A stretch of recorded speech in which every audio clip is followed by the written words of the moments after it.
What's up, y'all? Welcome to my channel. I'm Yo-Yo, and today we're gonna be talking about five trending words that really got me through shit in life. This is like a semi-little update on, you know, what's been happening with me this past year, the things that I had to work on mentally throughout my shifts, throughout the shit that has happened to me in life.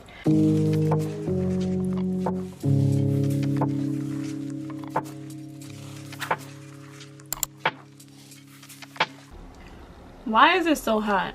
Like, I guess it's a summertime, but it's like, it's too hot here. What's poppin', y'all? It's your girl Yo-Yo, and I'm back with another video. There's been so many changes in my life in the past like 2 years. Like, I had it going, you know what I mean? So much that I was doing, so much going on all at the same time that at some point I just spread myself too thin, and I got to a point where I didn't know me. I didn't understand myself. I started questioning everything that I did. Y'all, when I was in high school, I had this idea, I had this vision, and I was very delusional with it. You know, like, that's the new term, delusional.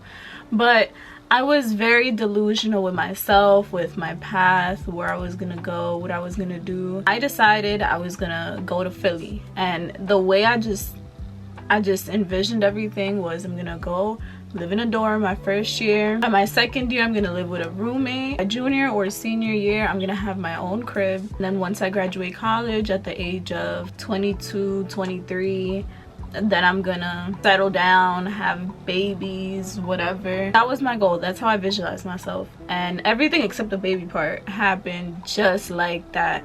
I lived in a dorm my freshman year. Then second year I lived with a roommate. By the third year I stayed in that apartment, but I lived by myself. And it was almost like, once my manifestations, once my delusion faded, it was just blank space. It was like, oh shit, I got here, what's next? It felt like my life was just stuck. Everything just going like, I had to move out my apartment. I lived with some family. I like bounced around a little bit. I started renting a bedroom, then that didn't work out, and now I'm back home.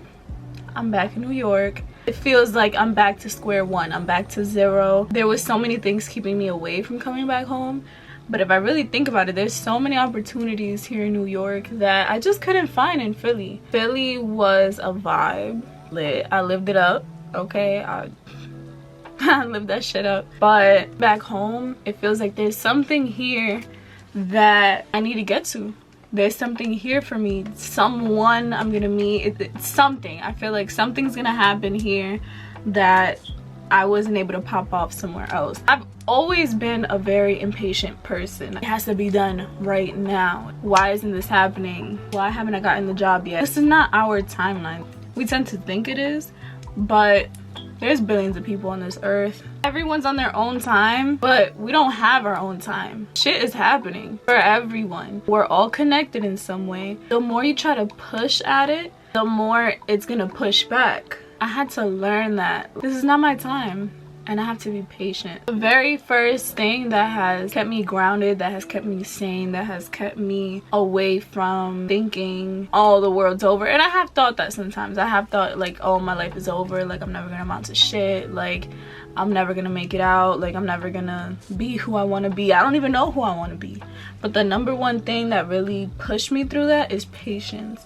And I've met so many old heads that have told me that. As a youngin', I'm just like, nigga, patience, bro. You're old, bro. Wake up. Patience, bro. We gotta be on go, bro. Like, what is patience? I never knew how to be patient, and it's something that I've had to learn how to do. It's something that it doesn't come easy. It's something that you have to rework your mental. That's something that I didn't know how to do before either. I think it was around the time that I read the book How to Be a Badass, where I really thought about, wait, is it possible for me to reframe my thinking? Your brain is really a muscle, and we have more control and power than we think that we do. For example, when it comes to eating, I hated vegetables. I still don't like half of them, but there's a lot of foods that I'm like a big texture person. So once that texture is off, I had to reframe my thinking on a lot of foods to be like, okay, the only reason why I don't like peppers, the consistency of it. So what should I do to the consistency to make it more edible? Do I cook it a certain way? And not even that, when the peppers are in front of me, I have to tell myself, okay, you're bugging. It's not that bad. It's actually pretty good. Get over yourself. Like, I would literally have to talk to myself that way. When I noticed that it actually worked, like I started actually enjoying things that I didn't enjoy before, I was like, whoa, hold on. You really unlock a different part. You unlock a different level. Talk to yourself. What is it that I don't like? What is it that I do like? Why don't I like it? Okay, let's just give it a chance. Patience, it has really helped keep me grounded. But patience also doesn't mean don't do anything. Have an inner peace within yourself that it's all gonna fall in place. It's all gonna work out. You're gonna get there. All these thoughts, and then the anxiety kicks in, then I start overthinking, then I start doubting, and it's all like a downward spiral. Hand in hand with patience is acceptance. I had to accept the things that I don't have control. I'm always, and I still am, very independent. When you're like that, you get so hung up on control. I'm in charge of my life. I'm in charge of me. I had to realize that I'm not the one in control. I had to accept that. You see how there's so much stuff moving all around us? We're not in control of so many things, and there's so many times where I'm like, oh shit, I fucked up. That wasn't my control. But there's other things that happen that you have no control over, and you're like, why did this happen to me? God, like, I'm a good person, I've done everything to the T. It's because you're not the one that's in control. You have to just sit back, be patient, and accept it. You gotta be like, God, what do you have planned for me? And so many times I've just had to just sit there and really like put it in God's hands. And I'm not like the most religious person out there, but I do think that sometimes I put too much pressure on myself. Talking to God really has helped. And you don't have to talk to God. Some people believe in just the universe. Some people believe in God. Some people believe in, you know, it's a whole bunch of things that you can believe in, but talk to them. Be mindful about it. Be purposeful about that. You really think, really try to let them talk to you. Once I started accepting that this is me, these are the cards that I was dealt, and I just had to be grateful, because no matter how bad shit gets, I made it through. No matter how difficult things get, I figure it out. No matter who turns my back, there's somebody else that's holding my back. That didn't sound as deep as I thought it would. But when you're grateful, it puts out this vibrancy, it puts out this energy into the world, into the universe. It comes back to you. You ever be like extremely sad, and then the person next to you gets extremely sad? Or my coworker, she looked so down, and I asked her like, are you okay? And she just broke down, and she told me that she wasn't okay. And I gave her a hug, a long, meaningful hug. And after that hug, I felt down. And I was so happy before that. I felt so down. And I think it was like Thanksgiving that day too, or the day before that. No, it was Thanksgiving. And after that hug, she cheered up, she was great, and I was down. And I was like, what the fuck? Like, when I really thought about it, like later that day, I'm like, she literally transferred her energy onto me. I took her pain and I made her feel better because our energies swapped. So when you put gratitude out in the air, you get it back. Like, there's this thing that people say, like, if you put money in your wallet that you don't touch, like put $20 bills, you're gonna see another 20 in that. And I know that's true. You're grateful for things, and that good, the positive energy is what comes back to you. It's like, okay, you're putting good, you're gonna get back good. We usually tend to overlook the good that happens to us. We normally look at the bad. If I get 20 positive comments, oh my god, you look so cute, you look beautiful, but I get 2 comments that say I'm fat and I'm mid, those are the 2 that I focus on, and I hate that. But so many of us are like that. It's something about negatives that affect us the hardest. So we can't overlook the good. We have to be grateful. When I only focus on the negative, I attract the negative. And with that too is privilege. Even if you have it bad, somebody has it worse. I've heard this a lot.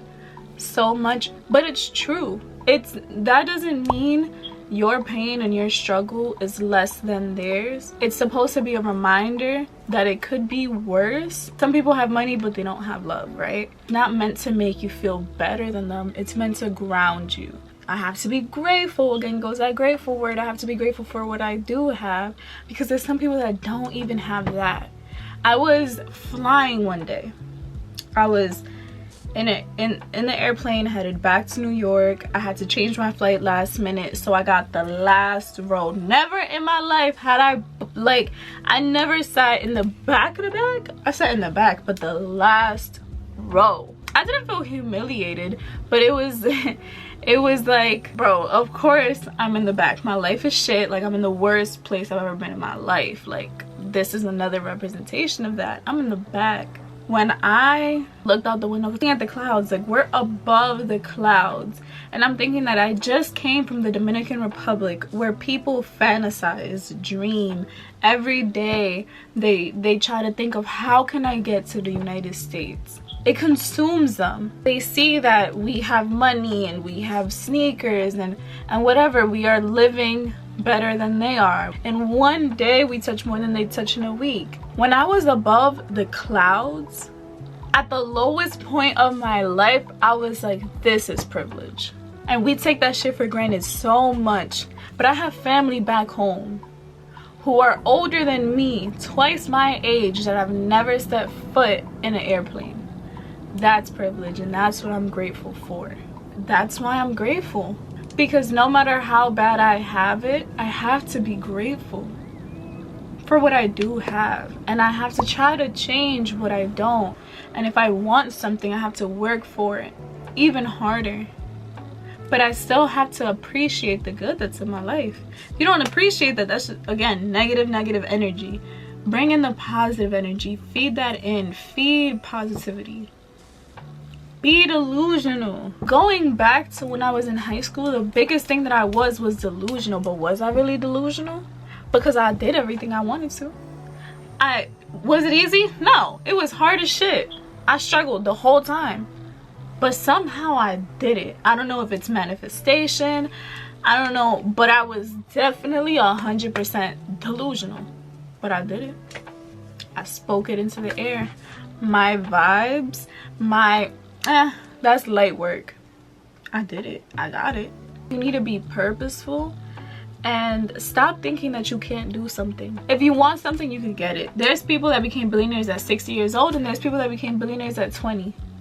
You're not being delusional. You just gotta work for it. The real life negative delusion is thinking that it's just gonna come to you. Nothing's ever just gonna come to you.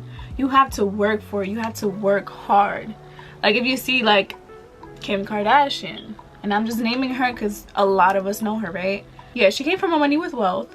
Yeah, she already had money. Yeah, her mom made moves for her, but she worked. There's no denying that. She put in work. If you respect it or you don't respect the work that she did, she put in work. She did mad bookings, mad photo shoots, video shoots. She was on a show. She did all of this stuff. She did appearances on her birthday. Like, all of this stuff that she did, she worked hard. You saw her next to Paris Hilton. In her head, she knows that Paris is better than her. And she's like, I could be her. And she did it. Was that delusion? Was that manifestation? Call it what you want to call it. But sometimes you have to stop thinking, I can't, that's never going to be me. If you want it, you can have it. But the biggest problem is we think it's easy. We think it's light work. It's not light work. It's never going to be light work. I'm just using the word delusion because that's like the new key term. But scratch out delusional and just really believe in yourself. Delusion is the new word for believe in yourself. But it takes it a step further in terms of, instead of believing in yourself, act like it.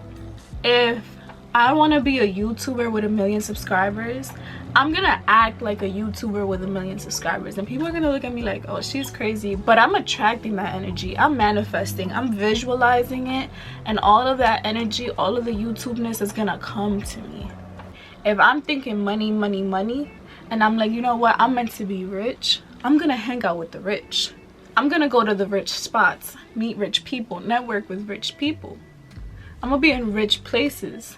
And I'm gonna act delusional. I'm gonna be delusional. I'm gonna be so delusional that one day I'm gonna be rich. And it's because I attracted the energy. I was patient. I accepted what was, but I worked hard to change it. I was thankful for it. And on top of being thankful for it, I understood the great privilege that I had. And that's it. That's my 50 cents of motivation for you today. I know I was very vague with what happened in my life, but I just want you to know that no matter what happened, and through everything that happened in this last year where I've kind of just been MIA from everywhere, the only thing that has changed is my mindset. I know that I'm still me.